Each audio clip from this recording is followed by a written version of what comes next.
We're back on track right here at CEO Track 2013. If we believe the current business and economic situation, both India and worldwide, is a chaos, then there can be no better person to turn to than our next speaker. For he has actually written a bestseller titled Conquering the Chaos. Winning in India, winning everywhere. Trust him to say that authoritatively. He has been the chairman of Microsoft India and chairman of Cummins India. He has been director on the board of AB Volvo and is presently on the board of Infosys Limited.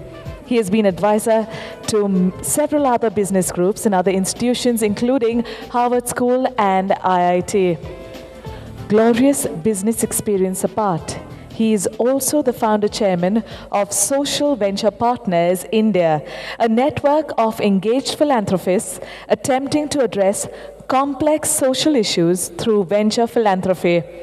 Ladies and gentlemen, put your hands together and let's create a chaotic applause as we welcome on the stage Mr. Ravi Venkatesan.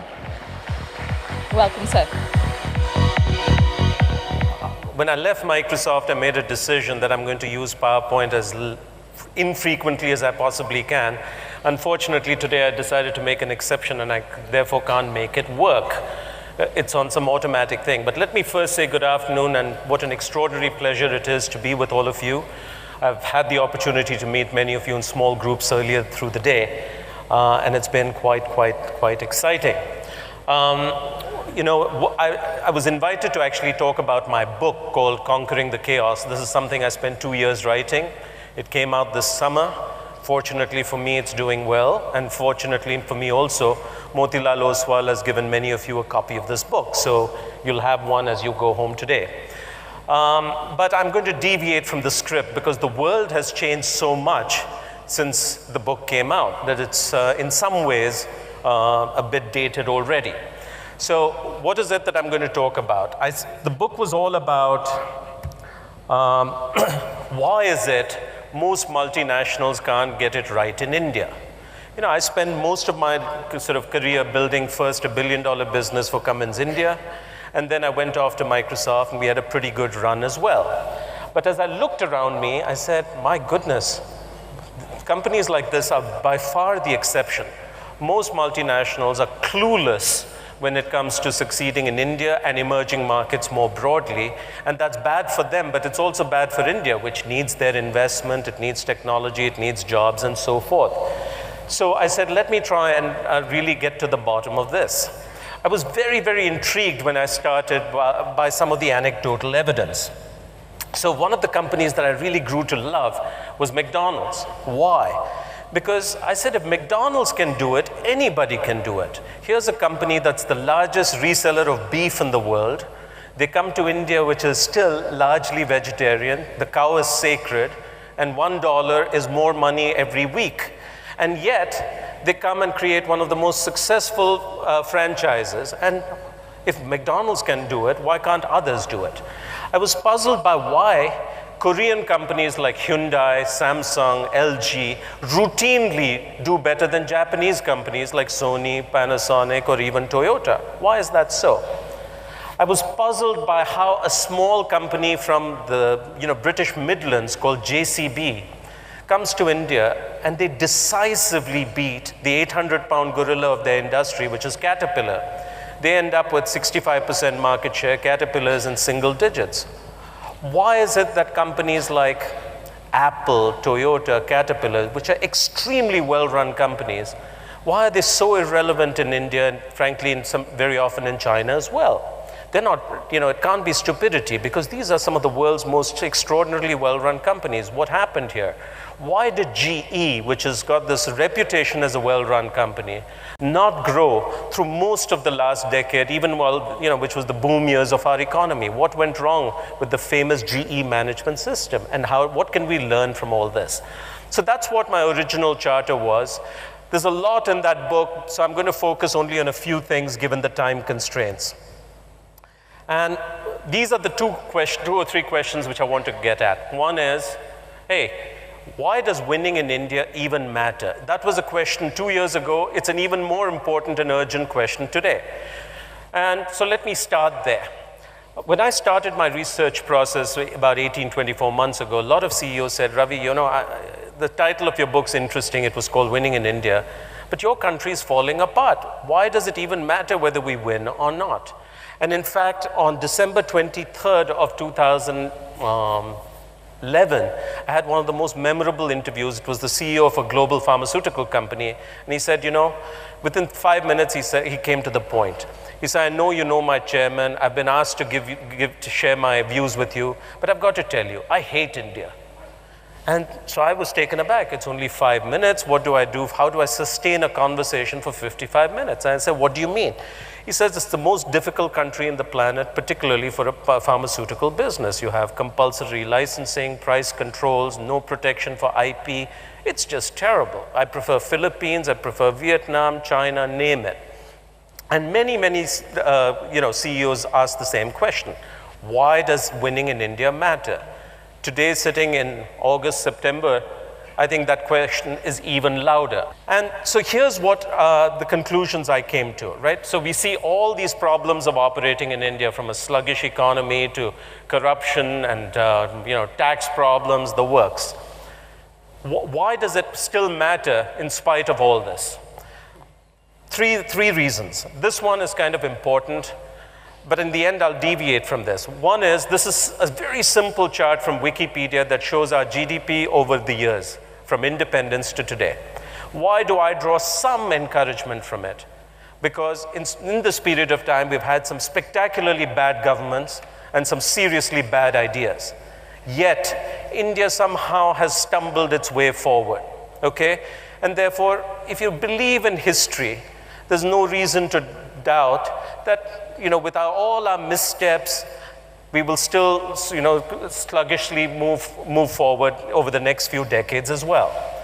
This one is an important slide because this shows that famous thing about middle-class consumption. The scenario is a 6% GDP growth scenario, not 8 and 9%. And it says even in modest growth, the consumption that will be driven by the middle class in India will be very important. Now, will it take 50 years or 30 years? You can debate, but it is significant. And that makes a difference. This one's equally important. If you look at every decade except the last, you can go back 40 years. Every decade has had 3 or so good years, sandwiched between 6 or 7 bad years. Okay? And so what is the strategy for a company? You somehow hang in there during the tough times like now. And when the good times come, you run like mad. You hold nothing back. And if you do that over 1 or 2 cycles and your competitors give up or they're less, more risk averse, you'll be at the head of the pack. And that's been the nature of development in our country. This one's one of my really favorite slides. It shows corruption across the world from Transparency International. And what do you see? You see America's looking okay, Australia's looking okay. It's really nice to be in Scandinavia. India is obviously a very corrupt place. But guess what? So are all emerging markets, okay? I'm not saying this proudly. All I'm saying is corruption is a feature of most emerging markets. And if you're a multinational company or you're a global company, you can't say, hey, I'll come back to India or I'll come back to Brazil when they are less corrupt.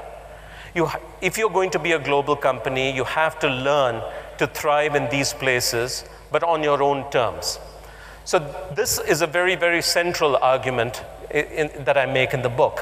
This is another slide in the same vein. This looks at countries based on their ease of doing business.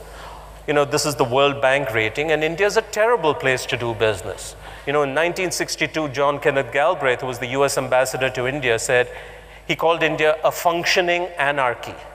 You might wonder whether anything has really fundamentally changed over the last 50 years. But India does badly. But again, so are all these other large emerging markets. Brazil's a very tough place. It's right there with us. So is Indonesia. So are most of the African countries like Nigeria. You can't escape chaos. That's the main point that I talk about, right? So my argument number one is, despite all its challenges, India will continue to be a growing market. It'll grow better at some points than others. It'll grow in spurts, 2 steps forward, 1 step back, but growth will be there. The second point is even more important. This thing called chaos, which is shorthand for corruption, bad government, policy uncertainty, very bad infrastructure, lack of protection for intellectual property, talent shortages, call it all this, doesn't just describe India. It's a feature of almost all emerging markets. And if you're going to be a global company, you have to learn to embrace chaos. You have to learn to thrive on chaos. And in that sense, India is an archetype for most emerging markets. At least we have a large population and large potential. Some other countries have all the same chaos, but without necessarily the same potential. So the companies that have succeeded use India as a lab to create the model for emerging markets. And then once they are successful in India, they take it to many other places. Many, many examples of this. The company I worked for many years, Cummins Engine Company, Cummins India, JCB, Unilever, these are all examples of where they learn how to succeed in places like India, and then they take it elsewhere. The second important question is, hey, fine, why is it that in the same difficult environment, a handful of companies have done so well? In the book, I use the phrase called the 1% club. Okay, which is most multinational companies are part of a 1% club. Okay, what does that mean? Their market share in India is 1%, and India contributes 1% of their global business. i.e., if India stops functioning, it would take them at least a month to notice. It's a rounding error. Why is this the case? But in the same difficult environment, you have some companies, which have done spectacularly well. So the market is difficult, but there's something else going on out here. So to answer this question, I looked at who's been successful. And I really precisely say, what does success in India mean? And it means 3 things. One is, you're a leader in your industry and you're growing faster than everybody else. The second is, how much of the global growth in your company is coming from India? If Microsoft is adding, say, $5 billion of growth globally, how much is coming from India? And I say, if it's not at least 10%, you don't have a growth engine yet. And the final point is, hey, to what extent are you using the talent from India, the products you've developed for this market, the capabilities here to succeed in other parts of the world? And when you apply these criteria, who's doing well? This is what's kind of important for all of you as investors.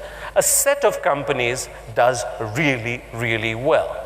And the interesting thing about these companies is they're industrial, they're high-tech, they're financial services, consumer products, food. Some of them are Japanese, some American, some German, some Swedish, Korean. There is no real pattern to this. You can't decisively say, if you're in this industry, they tend to do well. If you're from that country, you tend to do well, except for the Koreans. So what is common across all these companies? Why did they succeed? It comes down to 3 things. The first is, what is your mindset at the headquarters? The phrase I use is, hard as the market is, the bigger enemy is the person in the mirror, okay, which is the corporate headquarters mindset. So in the companies that do really well, there are a few things that's different about them. One is they take a long-term view of things. At times like this, there are companies that are saying, hey, let's just pack up our bags and leave. India is always going to be about potential. It's never going to be about, reality. So let's just go and find some other easier place. On the other hand, you look at these companies, their investment plans are continuing unchanged. In fact, they're excited that the dollar is buying them more assets in India at this point in time. So they're not saying, hey, let's pause, let's change direction, let's leave. They're here for the long term. The second thing is they define their success in terms of market leadership, not just financial terms. What does that mean? They're willing to take a long-term view of investments. One of the things interesting for me is McDonald's. It took them about 6 years after they entered India to figure out how to make one restaurant profitable, okay, and to create the supply chain, etc. After that, they started replicating it, and today they have 300 plus restaurants. But they had enormous patience, 5, 6 years. Most companies say, hey, here's your annual budget, you missed a quarter, so we're going to stop. You know, it's a very, very short-term orientation, a very financial orientation. So that's a big difference. A third difference is, do you have humility when you go to a country, or are you arrogant? A lot of successful companies go into a new country, particularly an emerging market, and they think they know what it takes to succeed, and all they have to do is replicate what made them successful in Germany or America. Whereas the successful ones come and say, hey, maybe we have some things to learn here. Maybe there's some smart people out here also, and maybe this is going to be a two-way street. So mindset's important. The more important thing is, do you expect the country to adapt to you, or do you adapt to the country? That's really important. Let me give you an example. One of the things that's puzzled me is, why does a company like Apple have 1% market share in India? It's a very successful company with beautiful products, and I'm sure 8 out of 10 of you carry an Apple product. And the answer to that is very simple. As recently as October of last year, in an analyst call, Tim Cook was asked, hey, why are you ignoring India? And he said, listen, I love India, I love Indians, but it's a tough place. The distribution system is very inefficient. They don't yet have modern retail, and there are not enough rich Indians who can afford the beautiful products we make. So one day India will be important, but right now we have other places to conquer. Well, guess what happened?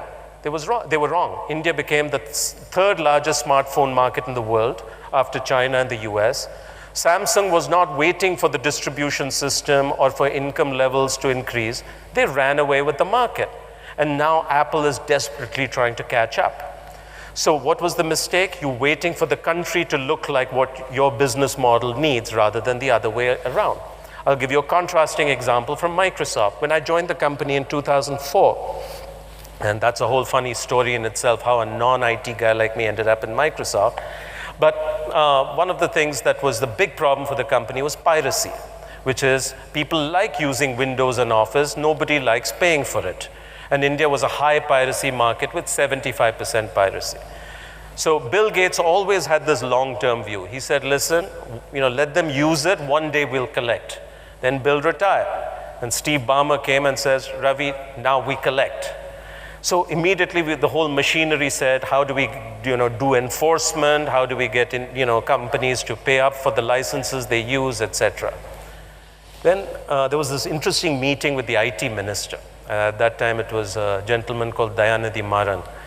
And so he tells me in Tamil, a little gently, I think you're a nice guy, but you're a little stupid. Okay? So he says, in India, copyright means the right to copy. Okay? And it's going to be a long time before this changes. You would have left Microsoft. You may not even be on the planet before people start respecting intellectual property. So if you listen to my advice, you will change your business model rather than expect Indians to change their behavior in the short term.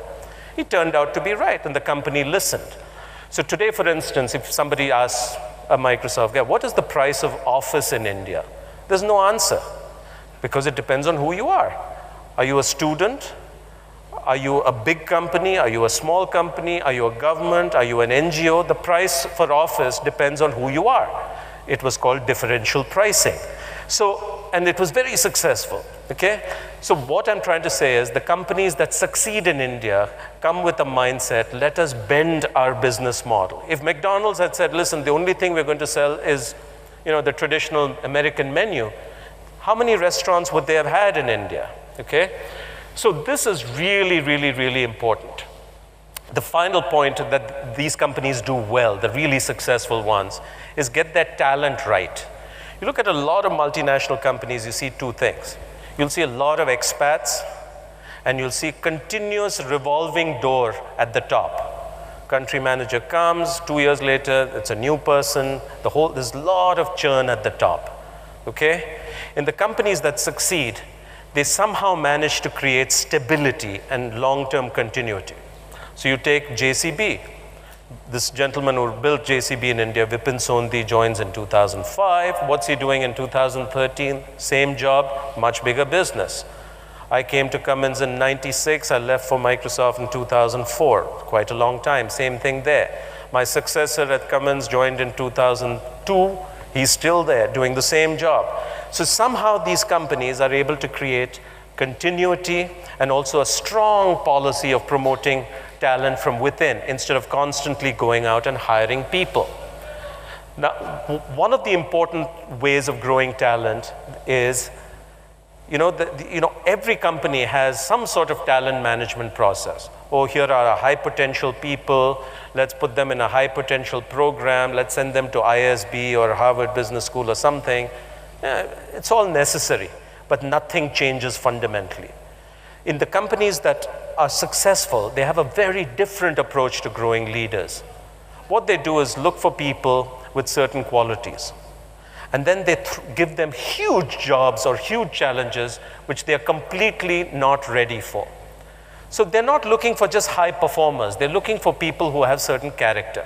Does this person have hunger or not? Are they hungry? Do they have courage to make difficult decisions or do they not? Are they able to learn new things quickly? Because our world is very dynamic. 1 month ago, the environment was different. If you suddenly get paralyzed, nothing's going to happen. So in India, to survive, you need to be adaptable, flexible, learn new things. Does this person have that quality or not? Are they good with people? So if you find a young person like this, you give them huge jobs, and then they grow to fill those shoes. This idea that, they're not ready now, so I'll wait, is a very fundamentally flawed proposition. And, I look at myself. I came back to India, when I was 32 to become the CEO of a very large joint venture called Tata Cummins in Jamshedpur. I was completely unready for it, okay? The reason I got it was nobody else wanted that job. It was just luck. And I was foolish enough to take it, and somehow it was successful. But the thing is, you can't wait on accidents like this to happen. You have to do this systematically, and in one of the chapters in the book, I really go into a great deal of depth on this. So by and large, if you have this healthy long-term mindset, if you really are willing to adapt yourself for the realities of this market, if you do a decent job on the talent thing, most of the other issues like strategy and all that, sorts itself out over time. But very, very few companies operate this way. The fate of 9 out of 10 of them, or actually 95 out of 100, follows this curve. They come to India, they come with their, the same product, same pricing, same business model, same way of doing business. For the first 5 years, life is good, and the growth is okay, but then growth begins to slow. After 2-3 years, they hit a pocket where it is, growth is no more than the average of the industry. They come into rough times like this. That's the midway trap. And what they decide is, hey, India's too hard. We're happy we're there, but let's go to Indonesia. Let's go to Turkey. Let's go somewhere else. We'll be back when things are better. The fallacy in that argument is by the time things are better and you come back, your competitor may have run away with the business. And we see that in every industry. You see in the car business. Today, Volkswagen, Toyota, everybody is desperately trying to claw back market share. But 3-4 guys are dominant, entrenched, and they're not going to give up market share in a hurry. You see this in trucks, where 3 people are 95% market share. You see this in cement. You see this in industry after industry. So it becomes very hard to get back in the game. So,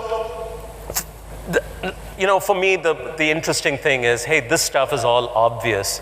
Why is it, even when it is known to CEOs, they don't act on it? I went through a tour in the United States in June and July.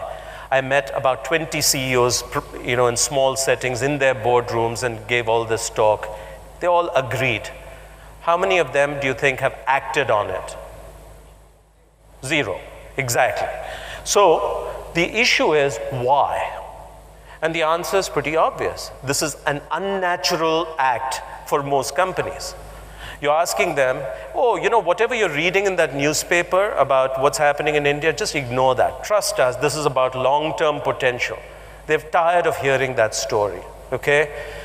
They just don't believe it anymore. You're saying, oh, by the way, forget about financial returns in the short term. You should play this for the long haul. It might take you 5 to 10 years. And the fellow is thinking, the average tenure of a US CEO is now down to 6 years. So I'm going to take the risk. If we succeed, my successor is going to look like a hero. Forget it. Okay, so that's what's going on. Oh, by the way, don't hire a mid-level sales guy to run your India business. Send one of your most senior, trusted people, because the complexity in India actually requires a senior leader of that sort. So when you look at all these decisions, people say, yeah, I understand, but let's focus on the US market where growth is coming back. And that's what's going on. But the sad thing is, because of that, industry leadership is slowly changing hands. And I've been on the board of AB Volvo that makes trucks, buses, construction equipment on a global, I'm on the Swedish board. And I remember when I joined, Volvo was number 3 in trucks and sort of number 7 or 8 in construction equipment. The CEO made a huge bet on Asia, particularly India and China. Today, Volvo is number 1 in trucks globally, beating Mercedes-Benz, and number 3 in construction equipment. And what I'm trying to show in this slide is these kinds of iconic companies were in many ways yesterday's leaders. And these kinds of companies that are succeeding in emerging markets are gradually climbing up the rankings in their industry from number 20 to number 10 to number 5 to number 3. And that's what's going on across the board. And I know emerging markets are currently out of fashion, but I think that's a mistake. These are long-term games, and therefore the companies like those which play that long-term game will eventually be quite amply rewarded.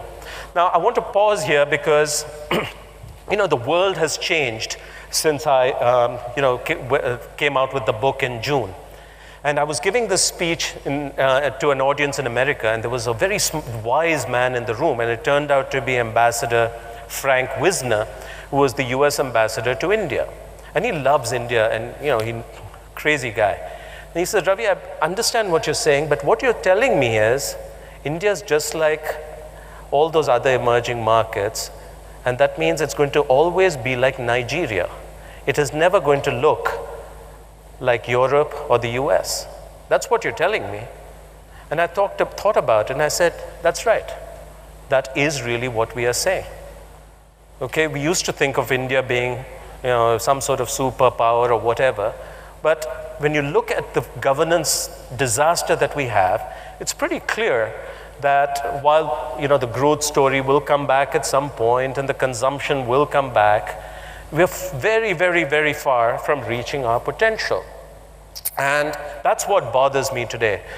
What bothers me today is not that the rupee is at 68 or doing whatever it is, and where will it end. What bothers me is not the current account deficit. What bothers me is the governance deficit, which is what is driving all these things. There's this, you may have heard the story of the difference between Chinese corruption and African corruption. Do you know the story? So there's this story about what's the difference. And so there's apparently this meeting of ministers in China. So it was a good meeting, but on the last day, the Chinese host invites everybody to his house. Everybody's stunned. How did this guy afford such a mansion on his government salary? But anyway, they enjoy it. At the end, the African delegate goes up to the Chinese guy and says, how did you do it? So he smiles and takes him to the window and says, see that bridge? 5%. Oh, okay, fine. They all go home. 5 years later, there's the meeting in Africa, and then people are truly blown away. This is a poor country. How did this colleague of ours afford not this mansion, but this palace?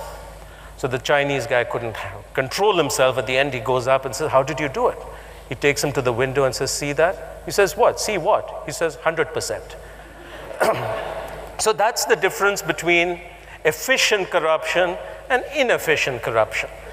But the real sad thing about our country is the breakdown of, it's not, in my opinion, just about the policy failures in Delhi and the lack of reforms.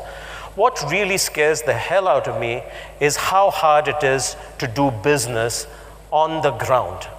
To me, the fundamental reason for growth slowing down is not the current account deficit, pardon my knowledge of finance.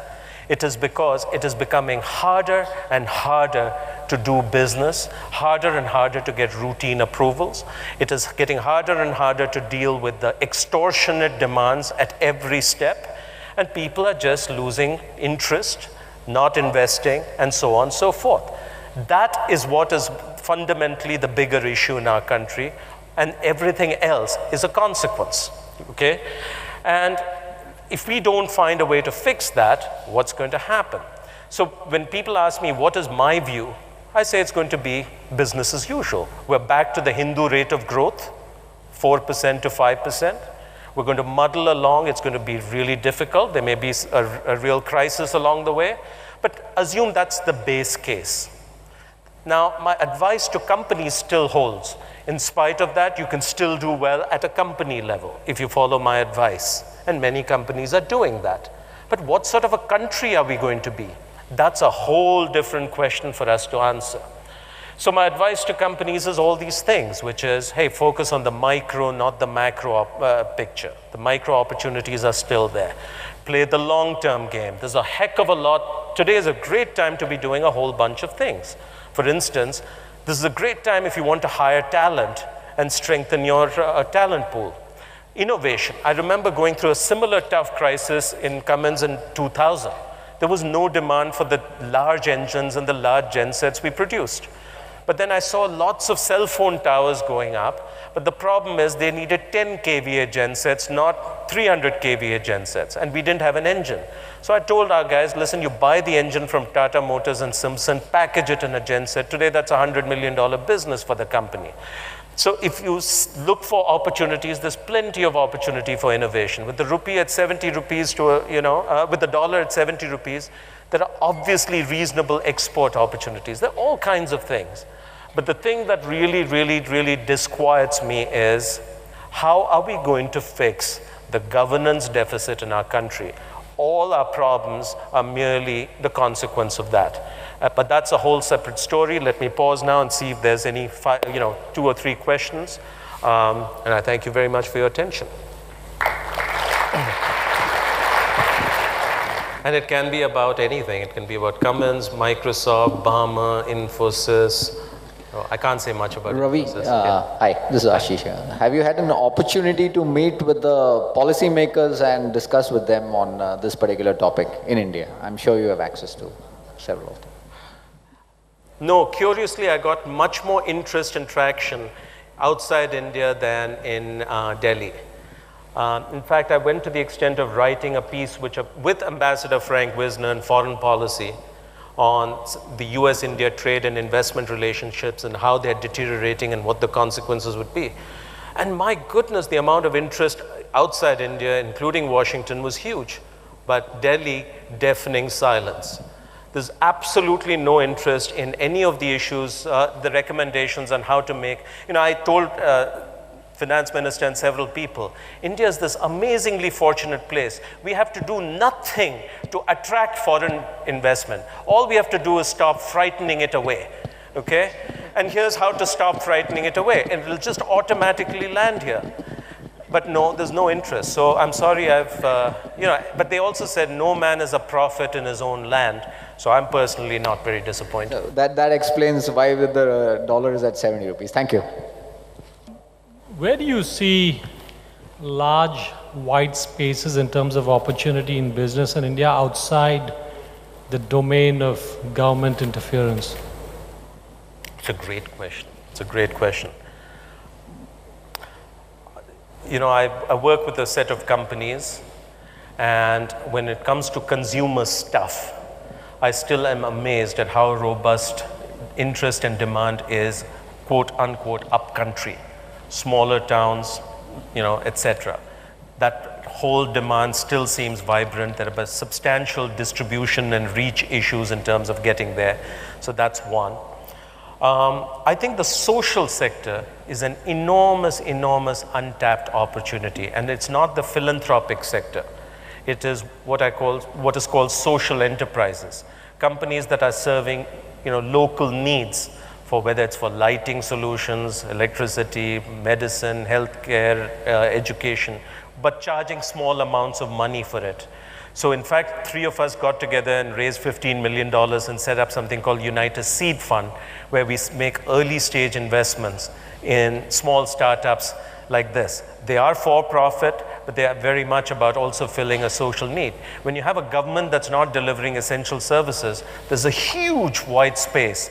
And the answer is not just charity and philanthropy, it's actually these micro enterprises, social enterprises like that. So I'm a big believer in that. Obviously, there are huge white spaces in infrastructure and things like that where there are huge challenges to unlocking those white spaces, but it's there. Yeah, I could go on and on and on. But social sector really excites me. You have been working for Cummins Engine. Can you tell us what is happening, what will happen in the next 5 years about engine manufacturing in the whole world? How many engine manufacturers will remain in the world, and how competitive will be Cummins, profitable or not? We asked ourselves that question 30 years ago when I joined 25 years ago when I joined the company, because there was always this paranoia that there's no room for an independent engine manufacturer. If you see what has happened, almost all of them have either gone out of business or been bought up by equipment manufacturers. And today, most of the engine manufacturing capacity is captive. It's captive to a Volvo, Caterpillar, etc. But the good thing is that Cummins this had nothing else. It had no other business. It had only engines, and therefore it focused on that, both from a technology perspective as well as cost management perspective, and has defied the odds by remaining strong and independent. It turns out that today there is room for at least one manufacturer who can serve a whole array of people who don't have the scale to make their own engine. And so there's room for a handful. I don't know if it's 1, 5, whatever, but there's room for a small handful, and I suspect Cummins will be one of those people left standing when the game is over, just because of that utter focus on being competitive. Sir, in the beginning of your speech, you mentioned that your book is already stale. There's a lot which has changed after you've written the book. So apart from the rupee depreciation, what are the things that you think have changed? No, I think my fundamental thesis is still sound in terms of how should a company approach India or any other emerging market. But that is not enough. What I say is, hey, listen, you can't affect the environment, so you just focus on your piece and adapt to it, okay? But what is missing in that prescription, what I had sort of did not deal with is, what sort of a country and society are you left with? It's fine for Microsoft, Cummins, JCB to do well with their business in India. But it doesn't say what sort of a country do we have in 5, 10, 15 years, okay? And so it is incomplete in that sense. And what I had underestimated is just how put off the world is by what is happening in our country. Okay, I think that after 10 years, they're tired of all the excuses. And so I probably completely underestimated the appetite to once again give India, a long shot. So that would be 2 things. Thank you all for inviting me here. Thank you very much, sir. Oh, it's beautiful. Wishing you luck with conquering the chaos, winning in India, winning everywhere. Thank you. Beautiful. Thank you. Yeah, it's beautiful. Thank you so much.